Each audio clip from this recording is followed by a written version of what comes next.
Hey everybody, before we get started, I just wanted to say, if you enjoy our content and want to stay up to date with our videos, hit the subscribe button. It really helps the channel. Thanks. So, on to the video.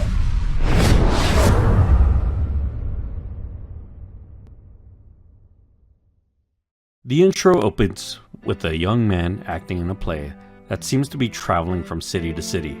This is Masumi Arakawa. After the play, his father is murdered while eating at a restaurant. And then we cut to the year 2000. We meet our hero, Ichiban Kasuga.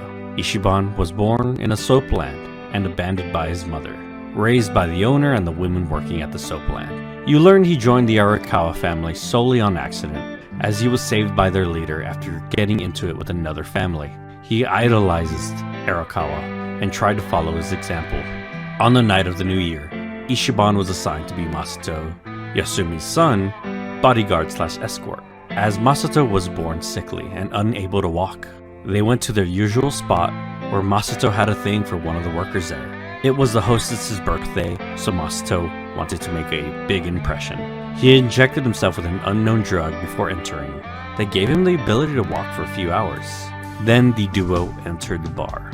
That night, Masato and Ichiban discovered that the young woman was scared of Masato because of his spending habits and the ties to the Yakuza, and didn't truly love him. Hearing this, Masato disappears into the night, letting Ichiban know he needs some time alone. That same night, Masumi and Ichiban spend some time together around town for New Year's. This is where Masumi gives more info on Masato's condition and why he was born that way.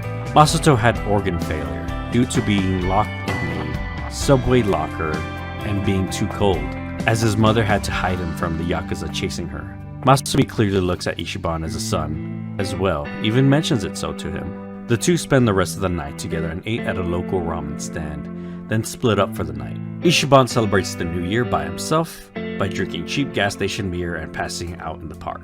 The morning of, his wallet is missing, and he was informed by a local police officer that there was a murder in the area and that he should go home. When he arrives to the office, it is revealed that the Arakawa's family captain, Joe, murdered someone after this escalation last night. It was another Tojo clan family member and a higher up, so there would be heavy consequences for everyone. Joe could not take the fall. Ichiban offers himself to take the fall and be banished from the family, as he would make it seem he killed him unconnected to the Arakawa family.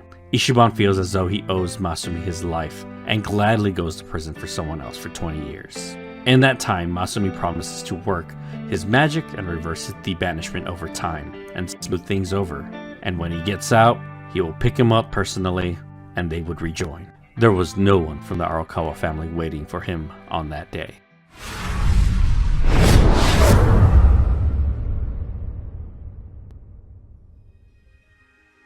This is where Ichiban meets Adachi, an ex-detective who has some ties to the murder 20 years ago. He has an issue with the current police commissioner and is trying to get dirt on him. As the two travel together, Adachi reveals to Ichiban that the Arakawa family betrayed the Tojo clan, and Masumi is now acting captain of the Omi Alliance, the rival faction to the Tojo clan. The Tojo clan is all but evaporated now. Not believing what he's hearing or seeing, Ichiban confronts Masumi himself during an Omi Alliance meeting. He is shot by Masumi. Ichiban wakes up a couple days later in a homeless camp, saved by an ex-nurse named Nanba. He was found bleeding out and was told by the camp chief to save him. With nowhere to go and believing he was betrayed by Masumi, Ichiban focuses on getting back up on his feet, trying to earn money and get a job. During this, Ichiban finds a counterfeit bill in his pocket, which was clearly placed on him after the shooting. He has no idea what it means, but decides to hold onto the bill. Nanba follows Ichiban to try and get their life back together. Eventually, they find a bodyguard gig for a bar to protect it from a local gang, the Gomi-jewel, one of the three powers in Ijincho. Gomi-jewel are the Korean mafia, focused on surveillance and secrecy. The Lu-mang are the Chinese mafia that were expelled out of Chinatown. And then there was a Serial clan, a local Yakuza family. These three have been in a sort of Cold War state for many years. No other gangs have invaded Ijincho in fear of getting the wrath of all three gangs. This is called the Wall of Muscle, and it is what keeps the peace in Ijincho. Ichiban and Nanba successfully ward off a Gomi-jewel thug and are rewarded by a local resident with a place to stay. A small brothel disguised as a restaurant that the two could stay at to ward off local protesters and to clean up the place. After spending the night in their new home, Adachi tracked down Ichiban again. He lost his job at the DMV due to getting his nose into things he shouldn't have, so he joins the party and the trio go out looking for new work.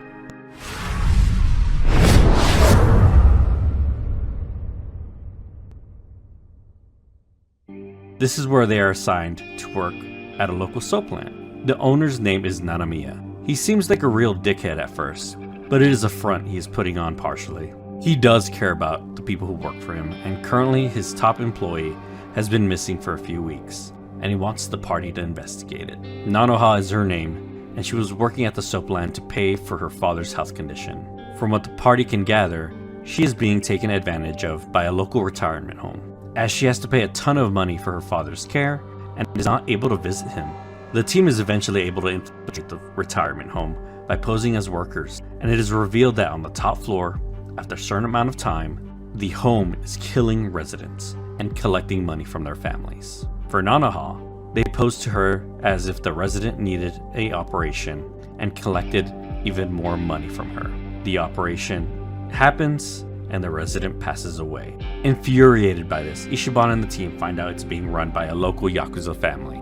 Disgusted by their dishonorable actions, Ichiban confronts the manager and threatens to tell his family patriarch. This clearly gets to him, and he tries to stop Ichiban. Unsuccessfully, as Ichiban gets through to the patriarch and reveals his nasty scheme. This scheme was never passed through the patriarch, and he disapproves of it. He banishes the Yakuza member and closes down the retirement home. The money is returned to Nanoha, as he lets her know the home is closing down and under new management. Before that though, the counterfeit bill was found on Ichiban's person. It is clear that the patriarch knows something about it, but decides not to mention anything in the moment. Then, the team returns to the soapland to tell their boss the good news, but they find Nanamiya lynched in his office.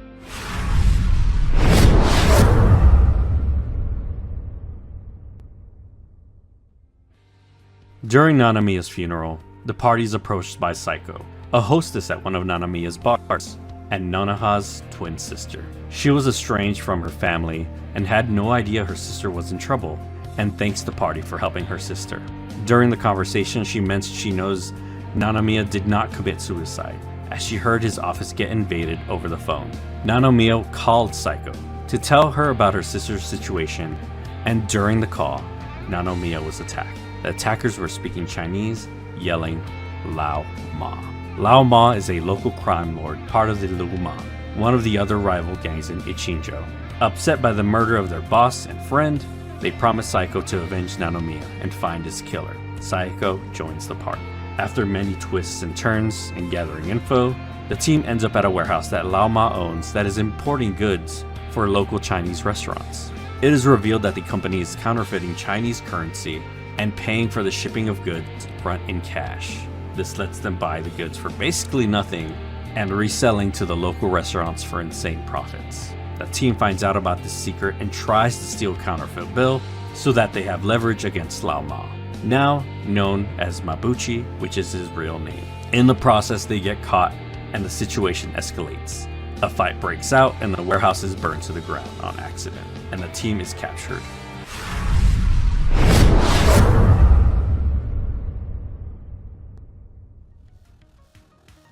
The team wakes up in a makeshift holding cell. Mabuchi is there and reveals to them that he indeed murdered Nanamiya to provoke an attack from the serial clan, as he wants to start a war between the three gangs. Using some clever editing and baiting Ichiban, he is able to convince the Lumang that the serial clan attacked the Lumang warehouse unprovoked. Mabuchi simply killed Nanamiya, hoping to get a spark going, and for no other reason. The team fell for his plan. He had killed other people in the past, but nothing ever came of it, until now.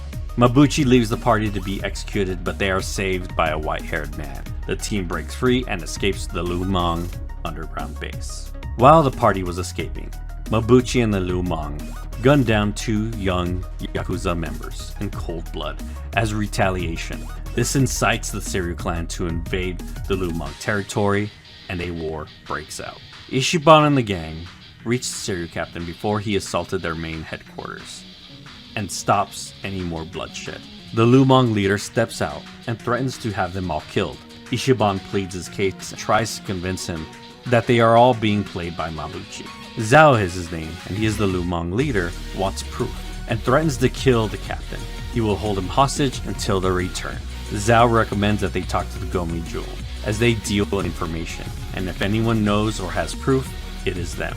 The team head to the Gomi Jewel headquarters, and the Gomi Jewel are, for the most part, accommodating. As they let the team enter their base, Jun, the man who saved them earlier, shows footage they collected on Mabuchi and have proof of Nanomiya's murder. The team are ecstatic, but Jun said he has one last thing to show them and takes them to the next room. In the room is a large printer, printing counterfeit yen. The Gomi Jewel were being accommodating because they wanted to entrap Ichiban and get more info on why he had a bill in his possession.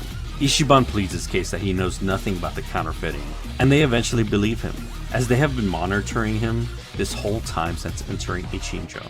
But there was also another reason they brought the team in. They reveal that Nanba has been spying on the Gomi Jewel for many months and was lying about who he was. Nanba's brother went missing months ago after he was about to publish a story on a possible counterfeiting operation. After he went missing, Nanba stayed at a nearby homeless camp to try and gather info and find his brother. He had no luck until Ichiban showed up with his fake bill, and Nanba has stuck to Ichiban since, hoping to eventually get another connection. Nanba had been using the party the whole time for his own end. The Gomi Jewel tried to take Nanba away, but Ichiban and company defend him, telling them to get their hands off their friend. A fight breaks out, and the party helps Nanba escape. After some time, the fighting gets calmed down by the Gomi Jewel leader, and she tells Ichiban to meet her at a certain place and time, and to also try and bring Nanba in, as they've already sent assassins to silence him, as he knows too much. The party fails to find Nanba before the meeting. During the meeting, Big Three leaders are in a room and explain what is going on. The counterfeiting operation is run by all three houses in secret. The Lumang get the material for the fake bills, the Gomi Jewel prints, and the Seiryu clan distributes. It was a trade set up by the local politician Ogikubo to stop the fighting and keep power in check in Ijincho. This also provided a place for the Gomi Jewel and the Lumang to live in peace. Nanba revealing this secret will unravel everything, as their men have been told a false tale, destroying trust and the wall of muscle, as factions will arise and coups will happen. In the meeting, it is revealed the Seiryu leader knows where the bill came from, but will only tell Ichiban if they bring in Nanba. If they do not, he will most likely be killed, as assassins will hunt him down non-stop. The team heads out to find him and find him hiding in the Bleach Japan offices. This is a countrywide organization that is trying to get rid of shady gray zones like brothels and soaplands. Basically an organization to try to make Japan pure and white in morals and operation.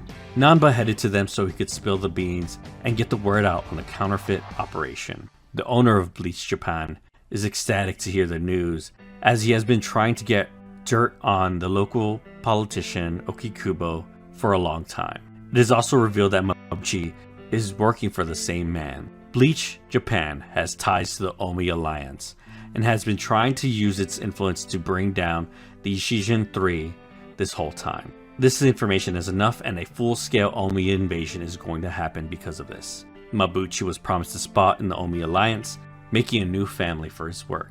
It was Bleach Japan that ordered Mabuchi to stir the pot, in doing so, leading to the death of Nanomiya. After a confrontation with Mabuchi, the Bleach Japan leader escapes with Nanba. Ichiban investigates their office and sees a picture of the previous owner of Bleach Japan, the governor of Tokyo, known as Ryo Aoki, but was actually Masato Arakawa.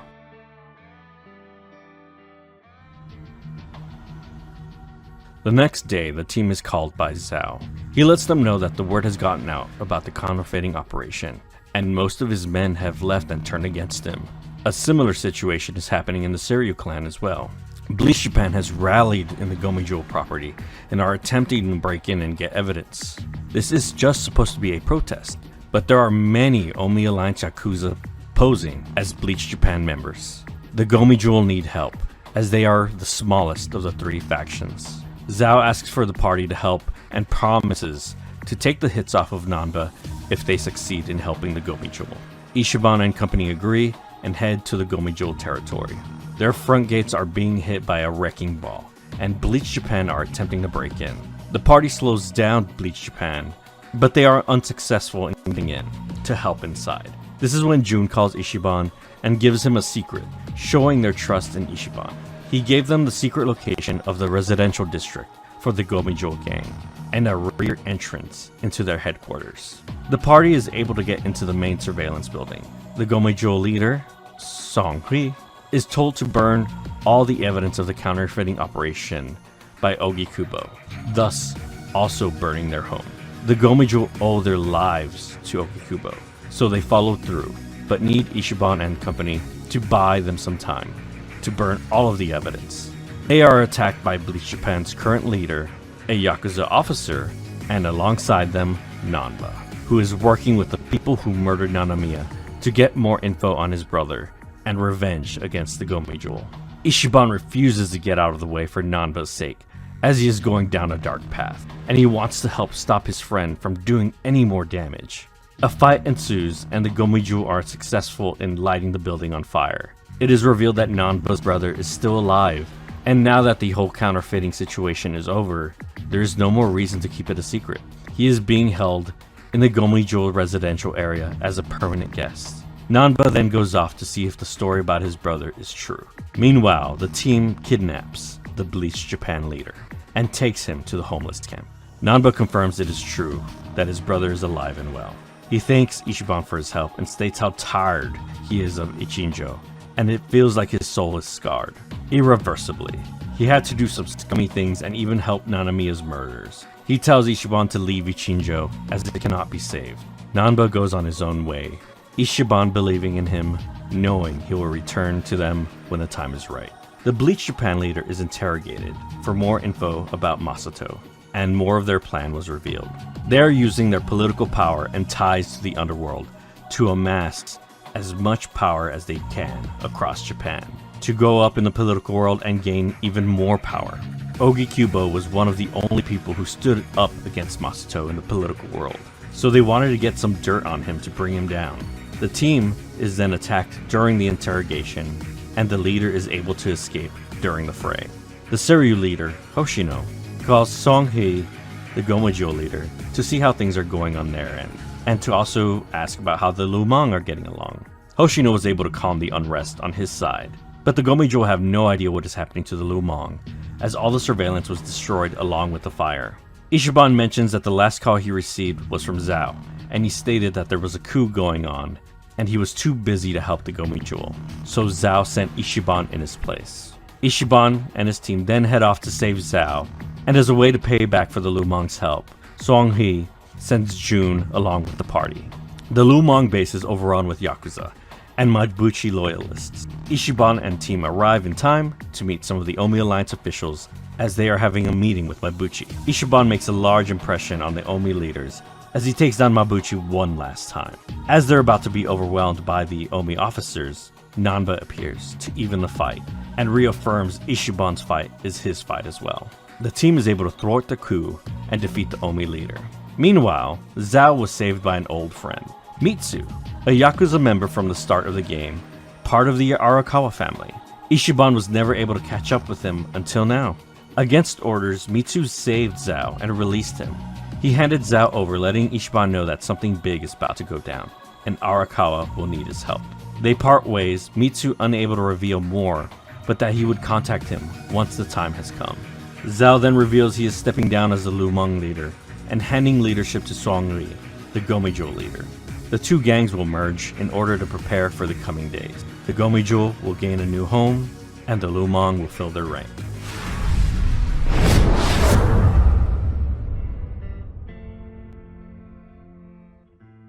Now that the situation is finally resolved, Ichiban is spurred to meet up with the Seiryu clan leader to ask about the fake bill.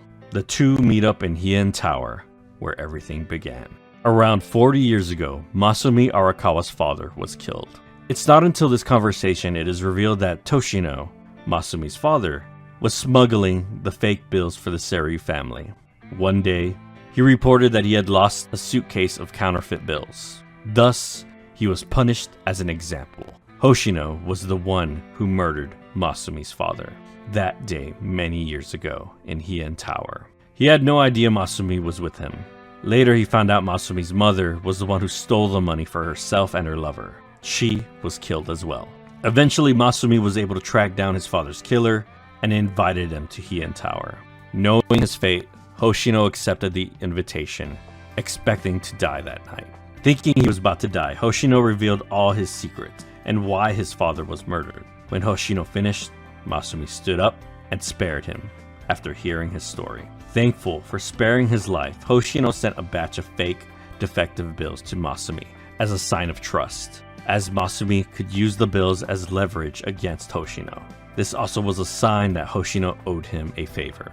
Masumi placed the bill on Ichiban to show Hoshino that Ichiban is a trusted family member. Arakawa shot Ichiban, placed the bill on him, and dumped him at the homeless camp. This camp was where he disposed of his assassination targets in the past. But he told the chief there that if anyone was alive when dumped, he was to try and save his life. He hoped the homeless would be able to save Ichiban and eventually meet up with Hoshino. Ichiban's faith in Arakawa is reinvigorated. The next day, Ogikubo retires and Aoki takes his position. He is now the governor of Tokyo and leader of the ruling party. It is revealed the next day that the Gomi-jewel are being framed for the death of the Bleach Japan leader, who was last seen by the party being saved by Omi Alliance members. The party suspects he was killed by Aoki for speaking too much. Wanting to get info from the man himself, the party head to the funeral. There, they try to get into contact with Aoki. They are successful, and he whispers to Ichiban to meet him in Otohime Land, the soapland Nanamiya owned, and for him to come alone. Trusting Aoki, Ichiban goes alone, ignoring his party's advice that it was a trap. In the soapland, Aoki reveals that he did indeed kill the Bleach Japan leader, as he was no longer useful and spoke too much. He reveals that he changed his name and faked his death so that he could get into the political world using his ties to the Yakuza to his advantage. He had a lung transplant overseas, which is the reason he can now walk. He also reveals that Ichiban didn't go to prison for 18 years to help the family. It was for him, Masato. The night of the new year, Masato went on his way. The drug eventually wearing off and not able to walk, Masato passes out where he left his wheelchair. But then, a Yakuza member confronts him, thinking he's drunk, to get off their property. Masato escalates the situation by pulling a gun on the man and killing him. He called Joe to pick him up and told him what happened. Luckily, there were no witnesses, and Masumi lied to Ichiban. Aoki tries to break Ichiban's trust in Arakawa, but is unable to in the end. Before they part ways, Aoki has one condition for Ichiban, and it is to never approach him or his father ever again. Ichiban counters and asks Aoki to pull out of Ijincho. The two do not find common ground. Aoki states that the only reason Ichiban is alive is because they go way back, and he took pity on him. Aoki walks out of the room. Then Joe and a couple of thugs come in to kill Ichiban. The party, laying in wait, are able to save Ichiban from Aoki's clutches. Aoki's plan is to run a campaign with Kume, the new Bleach Japan leader. Kume is inexperienced and a giant asshole, and the public and many parties agree he is not fit to govern anything. Aoki sees this as a way to show everyone his value by getting someone unlikely like Kume to win the election with his support alone. Kume winning would be the death of the wall of muscle and the gray zones of Ijincho. Many with no place to go will be lost in the cracks. So a plan is concocted to run against Kume with their own candidate. Hoshino says he needs time to find such a person.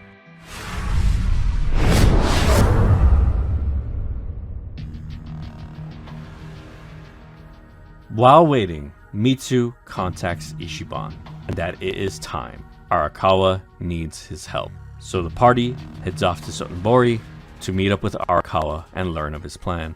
This all started when Aoki became governor. Aoki was pressuring the Arakawa family to leak information. Initially, Masumi denied him.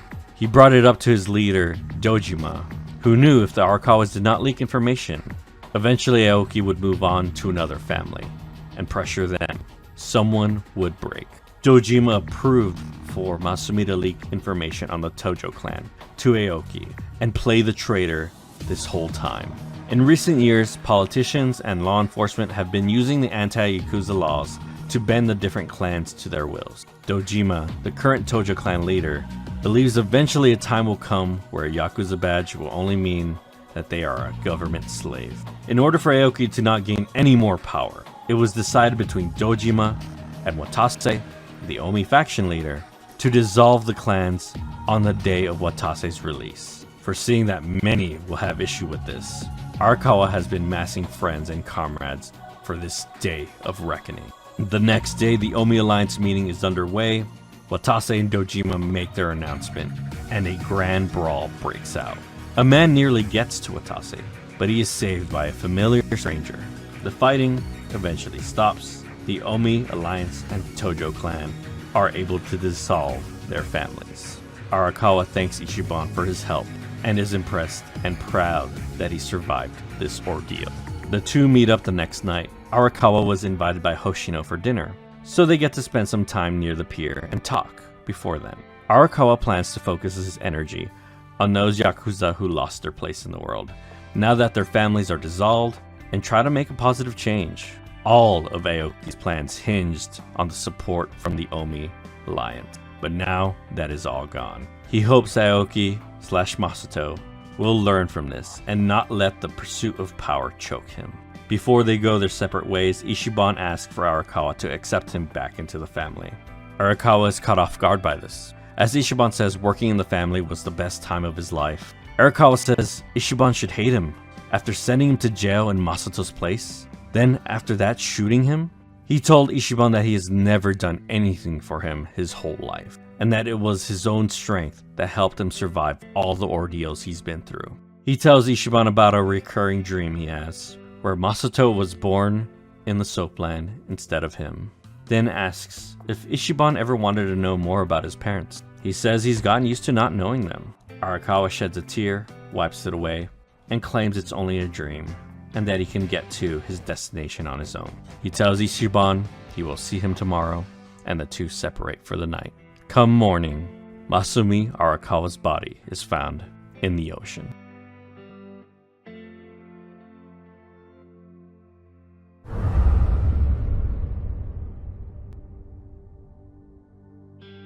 The next day, we open with Ichiban going to the scene of the crime. He reaches out desperately to a body being hauled away, and he confirms that it is indeed Masumi Arakawa. The captain of the Seiryu clan believes it was most likely done by Omi loyalists who had a grudge against Arakawa for the dissolution of the houses. Ichiban is in mourning when he is called by Hoshino again. He was the last person to see Arakawa alive. They are to meet again in Heian Tower and discuss Arakawa's last moments. Hoshino lets Ichiban know that last night Arakawa seemed like a man finally at peace. It was most likely because he finally achieved his goals with the dissolution of the Omi and the fact he got to see Ichiban again. Described as a man stepping off the stage to thunderous applause. Hoshino informs Ichiban that he offered Arakawa some security on his way home. Arakawa denied his offer, and Hoshino did not push the subject further. Hoshino is torn by this and feels as though he failed Arakawa. He informs Ichiban that a new faction in the Kanto region is trying to form, and he believes it was one of them that got revenge for the dissolution of the Omi. He also believes the only one who could control that faction is indeed Ryo Aoki. Ichiban does not believe that Aoki would order the death of his own father. Hoshino has a man bringing in a tray, and inside it is a pistol. Hoshino bids Ichiban to take vengeance for Arakawa, and he would send the whole Seiryu clan alongside with him. Ichiban denies the offer, saying that Arakawa would not want Ichiban to kill his only son. Ichiban wants to open Aoki/Misato's eyes and stop him from continuing down this path. He believes the best way to reach Aoki is through Kume, the Bleach Japan candidate he is supporting. He believes by getting to him, they can rough him up enough, and he will set up a meeting between Aoki and Ichiban. After attempting a few times, security is very tight, and they are unable to approach Kume. Hoshino comes up with a plan to make Ichiban a running candidate. As he could not find a suitable person to run against Kume, They can use the fact that Ichiban is running for office to get close to Kume. Ichiban will offer a handshake and Kume will have to do it or lose face and get bad PR. With more help from the Seiryu clan, Ichiban gets a campaign van and follows Kume to the park where he's giving a speech. Ichiban arrives and makes his candidacy known. The two have a passionate debate and Ichiban destroys Kume. Instead of shaking his opponent's hand, Kume retreats and drives away.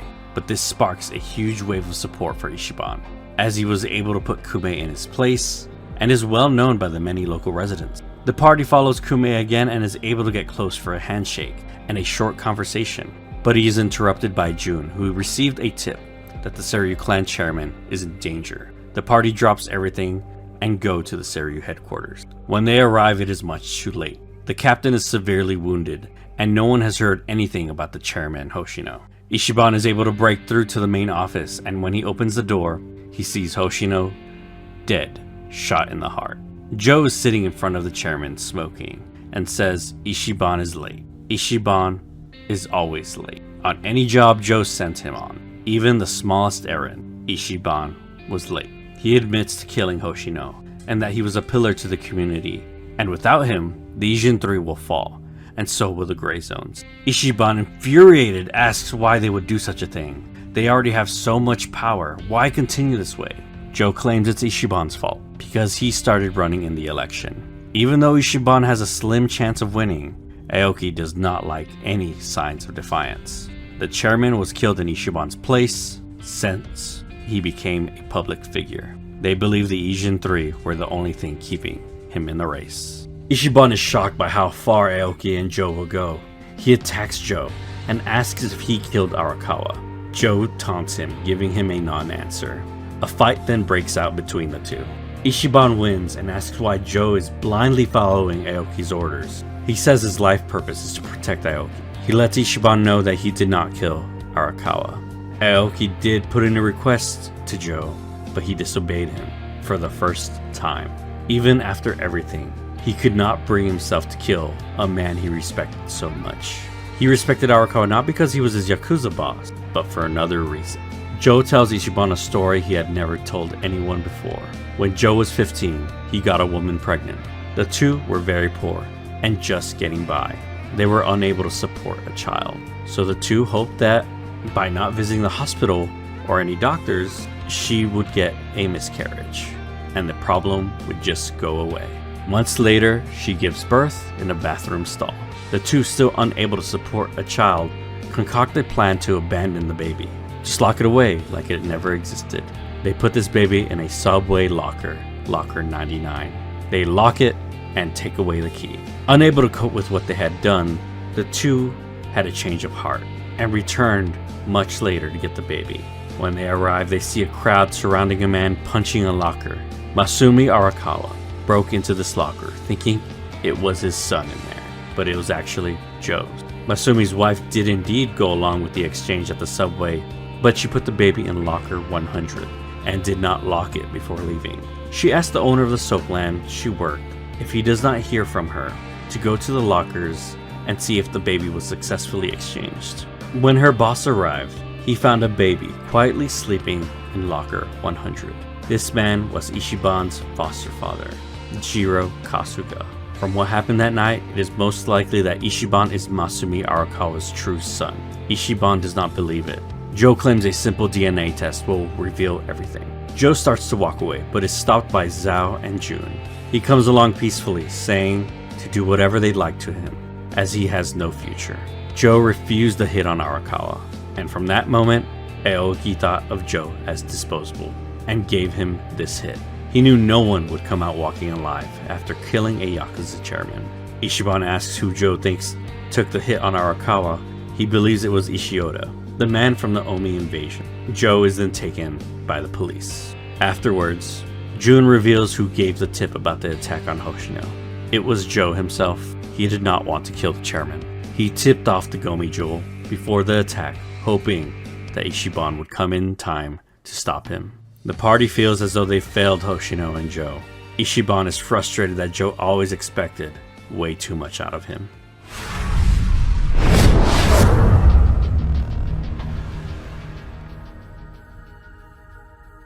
The next day we open with Ichiban in a rage. He thinks of Arakawa's last words, and the dream he would have. He questions if Arakawa always knew that Ichiban was his son. Yakuza are hunting down his friends non-stop now, and Ichiban means to get to Aoki by any means necessary. He goes out hunting down Kume. He goes to his office only to find Yakuza waiting for him. Ichiban begins to beat a man senselessly, trying to get more information. The man gives him everything, but Ichiban does not stop. He was nearly about to kill the man, until he is stopped by a familiar stranger. This was Watase's bodyguard during the dissolution. He recently came onto some information on Aoki's next move, and he wanted to share it with Ichiban. Seeing the state that Ichiban is in, the man withholds the information, telling Ichiban that he is not in the right state of mind. He tells the party to meet him in the Gomi-Jewel base and they will discuss matters there. Once arrived, the man stands directly in Ichiban's way. He points behind him that the information he seeks is there, but it is useless in his current state. In order to defeat his enemies, Ichiban must think like them and act upon their worst fears, not something he will be able to do in his current state. So the man asks Ichiban to prove that he can be trusted. The best way he knows how is through his fists. A brawl ensues, with the familiar man coming out victorious, but he was able to finally knock some sense into Ichiban and cool his head. The party head to the next room where they discuss Aoki's next plan.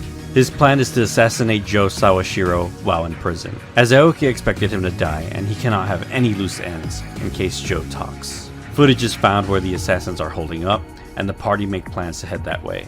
Ichiban thanks the man and asks for his help. The man lets Ichiban know that he has already done too much, as he is a man that should no longer exist. He cannot interfere anymore. He disappeared years ago to protect something he loves, and does not want to compromise that.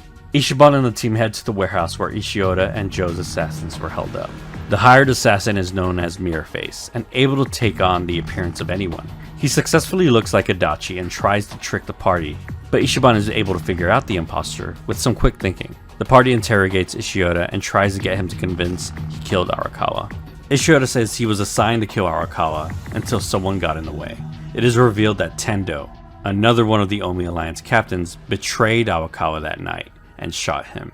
He thought by dissolving the house and leading this new house, he would be able to gain more power and infamy. So he went along with Arakawa's plan up until it was time for him to rise. During this review, Aoki is listening in on the whole thing, unknown to Ishioda and Mirror Face. The room was rigged to explode, and once confirmation Ichiban was in the room and won, Aoki gave the order to set off the charges. Ichiban is presumed dead.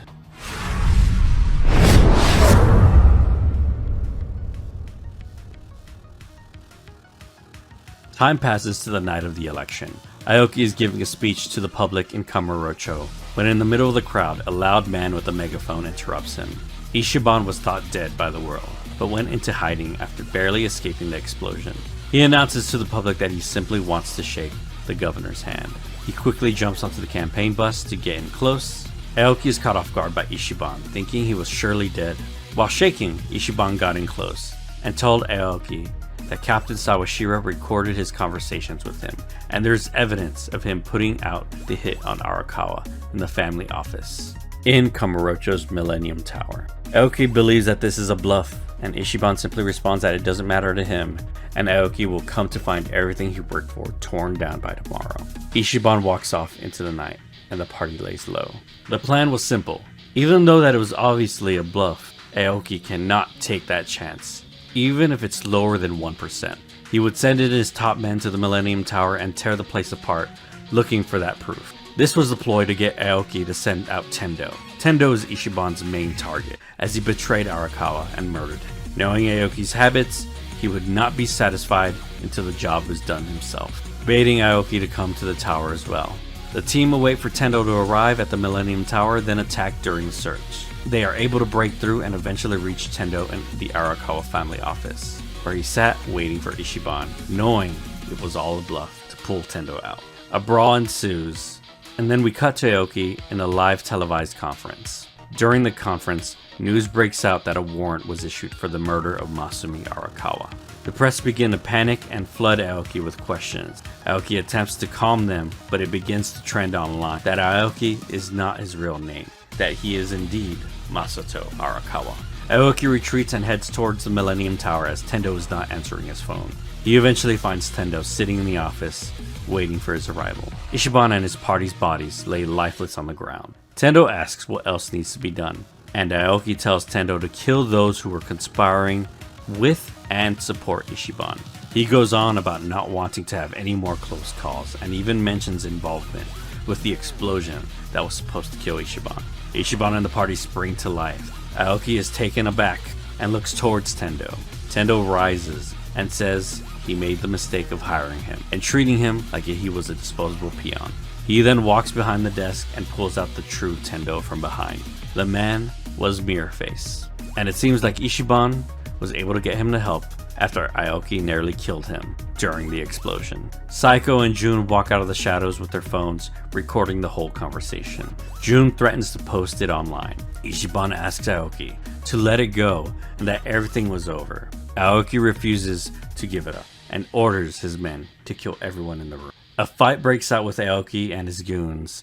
Ichiban is distraught and tries to get to the bottom of what changed Masato after all these years. He begs Masato to start back from scratch and tells him he will be there with him along his journey. The police arrive to take Masato away. When being taken into custody, Masato is successfully able to take a police officer hostage. Ichiban again begs Masato to stop, as taking a police officer hostage is shoot on sight.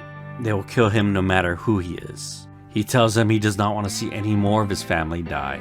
Ichiban expresses how he's upset he was not around to stop Masato from losing control. He begs and begs for Masato to come back from the dark. Masato denies Ichiban's feelings, saying he reminds him of his father, and that's why he's always hated him so much. Masato successfully escapes the Millennium Tower, but it is too late. News is spreading of his crimes, and the truth is out. There is no going back. Masato goes back to where it all began, the lockers. Ichiban is there waiting, telling him he has known Masato his whole life, and he had a hunch he would come here. Ichiban still believes there is some good left in him, and that he might be willing to start over from the bottom. Masato still denies these feelings and points the gun at Ichiban, then points the gun at himself. He expresses how he was born with an embarrassing and useless body. He worked hard to improve himself, but after everything, he was never satisfied, because no one really appreciated who he truly was inside. Ichiban tries to rebuke his statement that his father and Sawashiro and he always cared for him. Masato is not having it, thinking he's being lectured. Ichiban fights off this attitude and screams at him that if he ever wondered why, after everything he's done, why Arakawa and Joe never gave up on him. Ichiban describes that it was painful watching Masato fall. Ichiban continues to try to get through Masato's head that all three of them loved Masato and would do anything for him. Ichiban is starting to get through to him and tells him passionately that he always thought of Masato as his brother. He begs him to stop, as he cannot take watching his brother kill himself in front of him. Ichiban begs and is finally able to get through to Masato. He pulls the gun away from his head and puts it into the locker in front of him. He then calls his campaign manager and tells her that he's going to turn himself in. Masato and Ichiban look at and acknowledge each other. Then a man from the crowd steps in and stabs Masato. It was Kume. After finding out what Aoki/Masato had done, he took it upon himself to kill him, to remove and help clean up the world. Kume steps away and walks off into the crowd. Ichiban realizes after a few seconds Masato has been stabbed and holds on to his brother. Masato says some words into Ichiban's ear before he passes out. And like that fateful day many years ago, Masato is run off to the hospital.